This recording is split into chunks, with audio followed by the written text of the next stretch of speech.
Quero saudar a todos com a paz do Senhor e Salvador Jesus Cristo. Com muita alegria no nosso coração, hoje na sequência na continuidade, sobre o estudo sobre o livro de Apocalipse.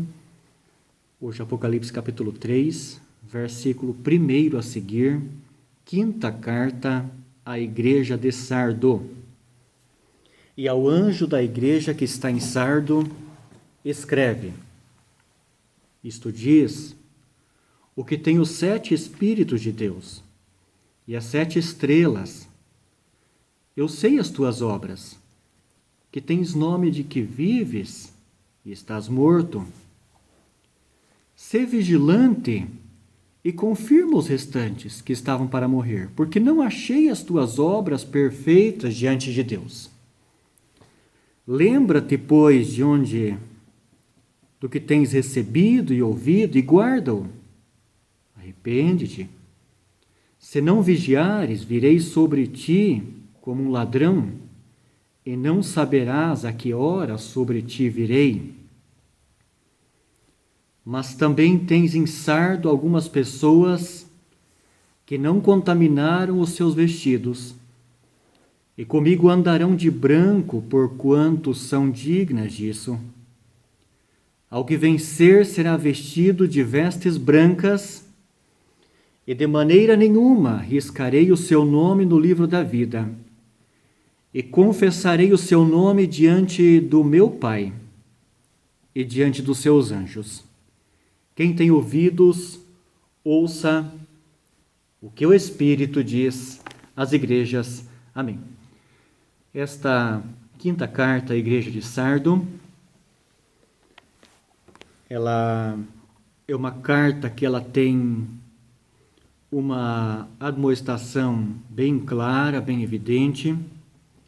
Nós falamos já nas semanas anteriores que cada carta à igreja representa uma fase, um momento no qual a igreja viveu na história da igreja, na história do cristianismo. Esta carta é escrita à igreja de Sardo, que foi uma igreja física, uma igreja local, uma igreja que existiu efetivamente da Ásia Menor, e que João aqui recebeu essa orientação dada por Deus para que essa carta fosse dirigida para aquela igreja lá, e que pela misericórdia de Deus essa carta ela permaneceu para servir de exemplo, para servir de orientação, de uma baliza para a caminhada da igreja em todas as épocas, em todos os tempos. Quando fala da igreja de Sardo, nós temos aqui o Senhor olhando de cima e trazendo uma orientação, uma admoestação clara para alguém que está praticamente morto. Essa igreja que representou a igreja dos anos 1500, 1600, 1700, que foi uma igreja, a instituição religiosa, a instituição logo após a Reforma Protestante, mas no qual a igreja oficial ela se afastou ainda mais de Deus, ela se depravou ainda mais, ela cultivou ainda mais a idolatria. E nós temos aqui uma observação: e ao anjo da igreja que está em Sardo escreve: Isto diz o que tem os 7 Espíritos de Deus. E nós já falamos lá na primeira oportunidade, no vídeo 1, quando falamos sobre o que são os 7 Espíritos de Deus, é aquilo que está em Isaías capítulo 11, versículo 2, que diz o que são. A Bíblia explica a Bíblia é autoexplicativa, então não tem como alguém inventar o que são os 7 Espíritos de Deus. Os 7 Espíritos de Deus são aquilo que a própria Bíblia diz que é os 7 Espíritos, que diz, Isaías capítulo 11, versículo 2, e repousará sobre ele o Espírito do Senhor, com letra maiúscula, vírgula, o Espírito de sabedoria, de inteligência, o Espírito de conselho, o Espírito de fortaleza, o Espírito de conhecimento e o Espírito do temor de Deus. Portanto, diz na sequência: Eu sei as tuas obras, que tens nome de que vives e estás morto. Nós estamos diante de um texto que ele apresenta aqui um sentido muito solene, de uma expressão que o Senhor próprio utiliza de uma forma tão solene, tão direta, tão clara e tão específica. E não tem como ter um diagnóstico mais preciso do que isto. Tens nome de que vives e estás morto. Que fase triste. Que característica tão difícil na vida de uma pessoa, na vida de uma instituição. Quando chega nesse ponto. Existe um momento no qual o Senhor fala na vida de alguém. Existe um momento que a pessoa pode ir resistindo, a pessoa pode ir não aceitando o conselho de Deus. O Espírito de Deus vai falando, dá oportunidade na vida da pessoa. Chega no momento de tanto falar e a pessoa resiste, a pessoa ela repulsa, ela chuta, ela rejeita, ela despreza, ela menospreza, ela faz pouco caso da mensagem de Deus, e a sua mente ela vai ficando, ao mesmo tempo em que o Senhor vai falando e vai subjugando isso, chega no momento que a sua consciência ela fica cauterizada. É quando o Espírito de Deus se afasta da vida da pessoa e passa não mais a acusar a vida da pessoa. A pessoa ela continua humanamente viva? Continua. Mas o Espírito de Deus se afastou. Por quê? Porque a pessoa, na constância da sua vida, no dia a dia, momento após momento, ano após ano, a pessoa ela vai recebendo o amor de Deus e vai retribuindo com ingratidão. A pessoa recebe a dádiva de Deus e a pessoa retribui com indiferença.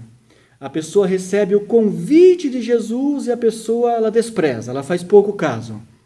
A pessoa recebe a mensagem do perdão de Deus através da cruz do Calvário, através da mensagem da ressurreição, e a pessoa opta pelo caminho do positivismo, a pessoa opta pelo caminho do humanismo, a pessoa opta pelo entendimento humano, e a pessoa vai afastando. Chega no momento em que a pessoa recebe essa mensagem de Deus: eu sei as tuas obras, que tens nome de que vives e estás morto. Versículo 3 diz: lembra-te, pois, do que tens recebido e ouvido. Aqui o Senhor está dizendo para aqueles que permaneceram fiéis, para aqueles que mesmo num contexto tão desfavorável, mesmo sendo uma época que a igreja estava tão depravada, tão afastada como instituição, mas tinham alguns, como diz no próprio versículo 3 e versículo 4, lembra-te, pois, do que tens recebido e ouvido e guarda-o, e arrepende-te. Arrepende-te fala de que ainda aqueles que estavam tendo oportunidade, em que a sua mente não estava ainda cauterizada, arrependa-se enquanto é tempo, busque enquanto é tempo, busque a misericórdia. Guarda e arrepende-te, se não vigiares, virei sobre ti como um ladrão, e não saberás a que hora sobre ti virei. Quando a Bíblia diz virei sobre ti como um ladrão, ela fala de algo inesperado, fala de algo em que a pessoa ela não imaginava que ocorreria naquele momento, mas ocorreu. Existem pessoas que a vida da pessoa vai fluindo tranquilamente, vai seguindo na sequência, e de repente a pessoa é surpreendida por um acidente de veículo, por exemplo, a vida da pessoa é ceifada. Então, aquela veio como um ladrão sobre ele, a porta se fechou e ele não teve mais oportunidade. Tá? Existem circunstâncias em que a pessoa, por exemplo, perde através de uma desventura na vida, a pessoa pode perder a sua memória, pode perder o seu raciocínio perfeito, e a vida da pessoa estava indo tão bem, de repente a porta se fechou e veio sobre ele como um ladrão, e a pessoa, ele acaba tendo aquela porta que momentos antes ela estava aberta, pode ser que não esteja mais aberta. Então, é necessário a pessoa estar observando e sempre atento, enquanto existe a oportunidade favorável, enquanto existe o clima favorável para o perdão, busque o perdão de todo o coração. Versículo 4. Mas também tens em Sardo algumas pessoas que não contaminaram os seus vestidos e comigo andarão de branco, porquanto são dignos disso. Mesmo num contexto em que o Senhor disse que eles estavam mortos, tinha um nome de que viviam, mas estavam mortos, mesmo ali havia um grupo de pessoas que serviam ao Senhor de todo o coração. Mas tens em Sardo algumas pessoas que não contaminaram seus vestidos e comigo andarão de branco na eternidade, porquanto são dignos disso. Versículo 5 diz o seguinte: o que vence a tribulação, o que vence o mundo, o que vence a carne, o que vence o pecado. O que vencer pelo sangue de Jesus. O que vencer será vestido de vestes brancas e de maneira nenhuma arriscarei o seu nome do livro da vida. Que privilégio maravilhoso a pessoa ter o seu nome escrito no livro da vida. Isso aqui tem um sentido doutrinário. Todos quantos reconhecem Jesus como seu Salvador têm o seu nome escrito no livro da vida. E a Bíblia diz que de maneira nenhuma arriscarei o seu nome do livro da vida. Se tu te conservares humilde aos pés da cruz, o Senhor guarda a tua fé e o Senhor não riscará o teu nome do livro da vida. Permaneça confiando unicamente para a salvação no sangue de Jesus. E confessarei o seu nome diante do meu Pai e diante dos seus anjos. Versículo 6. Quem tem ouvidos, ouça o que o Espírito diz às igrejas. Esse versículo 6, para nós finalizarmos essa carta, quinta carta à igreja de Sardo, ela traz novamente essa recomendação tão solene. Quem tem ouvidos? Quem tem ouvidos? A pessoa pode dizer, mas todas as pessoas têm ouvidos. Algumas pessoas têm ouvidos, mas ouvem outras coisas. Mas não está atento, não está sensível, não está sensibilizado, não está atento para ouvir a voz do Senhor.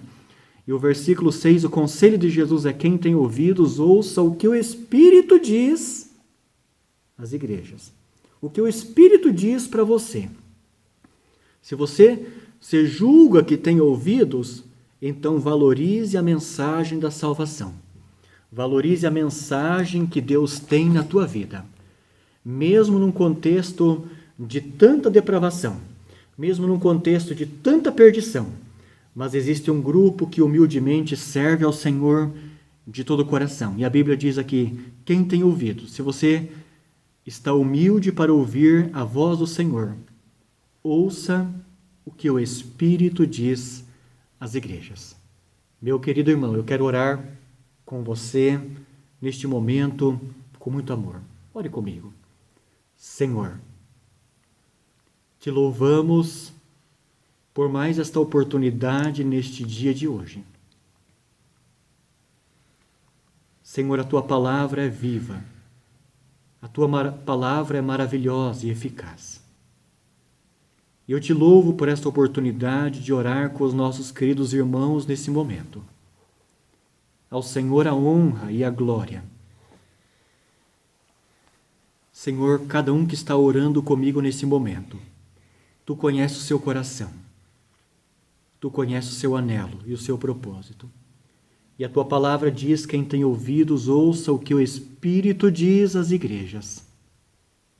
Dá-nos graça para estarmos sintonizados com aquilo que o Senhor fala ao nosso coração. Dá-nos graça para entendermos o momento oportuno de buscarmos a tua presença. Dá-nos graça para estarmos sensíveis, para jamais rejeitarmos a voz do Senhor ao nosso coração. Perdoa nesse momento, purifica e escreva o nome de nossos queridos irmãos no livro da vida. E como a tua palavra diz, que aqueles que têm guardado a tua palavra, o Senhor não riscará de modo nenhum, o seu nome do livro da vida. Abençoa, Senhor, a nossa cidade. Abençoa o nosso querido e grande Brasil. Abençoa as autoridades constituídas. Abençoa a população. Abençoa o povo brasileiro. Abençoa a humanidade. Abençoa todos que sofrem, Senhor. A todos que estão enfermos. A todos que estão angustiados. A todos que estão em depressão. A todos que estão, nesse momento, passando por dor. Aquele, Senhor, que nesse dia de hoje passaram com o coração apertado. Mas, Senhor, usa de misericórdia nesse momento. Seja o consolo bem presente nesse momento, Senhor.